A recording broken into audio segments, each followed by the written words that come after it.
Welcome to a very important cause. This video is our way of introducing ourselves and our work to you. We in the Order of St. Lazarus are proud both of our ancient heritage and of facing today's challenges. It is our hope that you too might see the need and consider joining us. A tsunami tidal wave crashed into the resort area of Thailand today, killing hundreds and making thousands homeless. Hurricane Katrina made landfall today, smashing the Louisiana coast with winds of over 100 miles an hour. Flooding has paralyzed the country for miles around, and the forecast calls for 3 more days of rain. A tornado ripped through the county, causing widespread damage and loss of life. An earthquake measuring 5.6 has occurred in central China. No word yet on the extent of damages.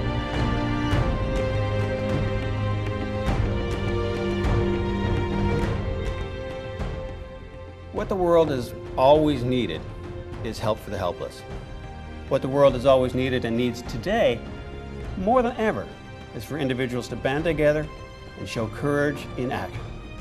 And one thing is certain, the need for nobility, for loyalty, for tenacity, and especially for compassion never changes, ever. And that is the mission of the Order of Companions, the Order of St. Lazarus.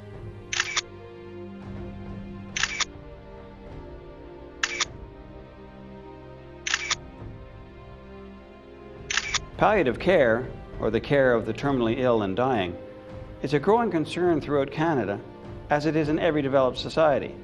But did you know that the first hospice in the world was established outside the walls of Jerusalem in the 11th century? It was set up by the first Knights of St. Lazarus. These brave men were, in every sense, the medics of the Crusades. At first, the Order's special concern was for those suffering from leprosy, one of the oldest and most feared of diseases. But now the Order includes both women and men from all walks of life, and their mission has expanded. One doesn't often think of knights and healing in the same thought, but with the Order of St. Lazarus, we can make that connection. Through their commanderies or local branches, the Order has been responsible, among other things, for palliative care beds, for hospice education, and for this book on care for the dying, The Caregiver's Guide. It's a wonderful resource for helping family members and other volunteers work with the terminally ill.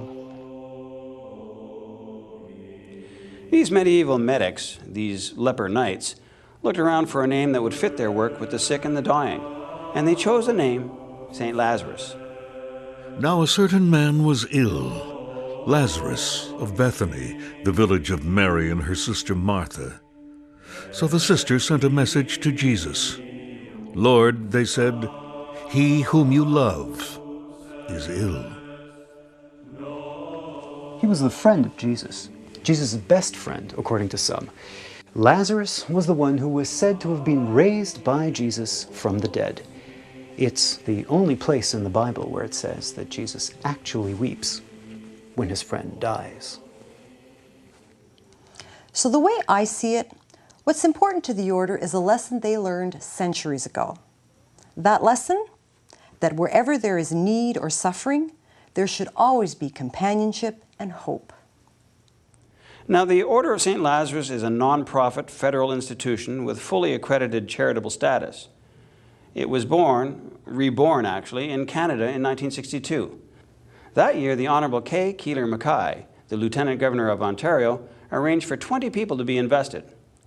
The Order of St. Lazarus' stated purpose at that initial investiture, and ever since, has been to support medical research. To engage in hospice and leprosy care. To help in ecumenical initiatives, partly by sponsoring bursaries to deserving and needy Canadian students. And to alleviate suffering. The cross is green, because green is the color of plants, trees, and growing things. But since the 1960s, Canada has changed, and the Order has changed with it. From those humble beginnings, St. Lazarus has spread and prospered. These days, the women and men of the Order of St. Lazarus in Canada come from all backgrounds and all walks of life. In addition to helping with education and funding palliative care in Canada, and to our monetary support for global disaster relief, the Canadian Order of St. Lazarus also supports international centres where leprosy is treated. 3 such places where the Knights are helping are the Little Flower Hospital in Nihar, India, the Nainai Hospital in Uttar Pradesh, and the McKean Rehabilitation Center for Leprosy Patients in Thailand. Now, you might be asking yourself about this term knights. Why in the world would any society anywhere need knights? Aren't they symbols of a bygone day? What place is there in today's globalized world culture for chivalry? Well, it's true that the Knights of Saint-Lazare may not look like the storybooks of yesteryear. What use is an order from the Middle Ages? You might ask, what use is human community and caring? Some things don't change. I mean, some things just shouldn't change. What hasn't gone out with the times and should never go out of date are certain values. From the traditional oath of knighthood, we hear that nobility, courage, loyalty, courtesy, largesse, hardiness, prowess, humility, and tenacity are the highest ideals of knighthood. Now, if anything, for our world to survive, the values first called chivalric have to become the values of our global society. And these values aren't this group's or that group's values, they're human values. To go forth into the world with courage, to support the weak, to help the afflicted, and to honor all people. These qualities are the secret to the power of chivalry today. A person who lives by the code of chivalry in our world works not only to embody these virtues, but perhaps even more importantly, to bring them out in the people they see every day, at home, in the office, at school, or even on the street corner. The members of the Order of Saint-Lazare, its knights, dames, and commanders, are people like you and me, who agree to take on positions of responsibility, to help their fellow persons, and to be recognized for their work with others. For example, there is the annual Emerald Ball in Quebec City, or the Emerald Shucker in Toronto. Other commanderies across Canada host other events. We hope that some part of our tradition and mission, our history, our commitments, and our work has perhaps brought you to the point of asking how you might become involved. To that end, the Military and Hospitaller Order of Saint-Lazare would like to share with you our exciting new directions. There is a growing need for hospice care in Canada and a growing recognition of the importance of support for individuals and families facing the end of life. Palliative care is in every way the cause of a lifetime. And the Order of Saint-Lazare, with its tradition of being companions, even unto death, is answering that call. We stand ready to help you and others who may wish to contribute to this important volunteer task.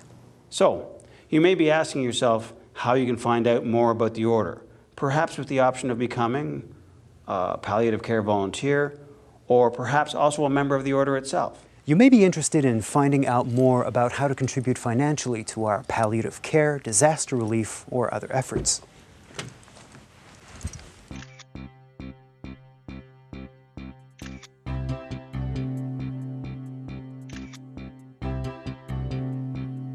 There are commanderies or local offices in the Order across Canada.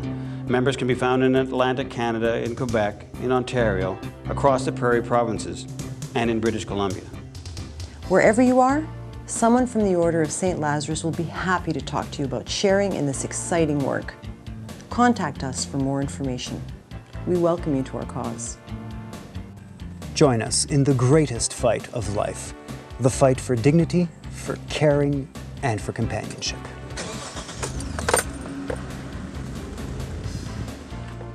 Our children, and their children, and their children will not ask what we built, how much money we made, or what degrees we had, or any of these questions.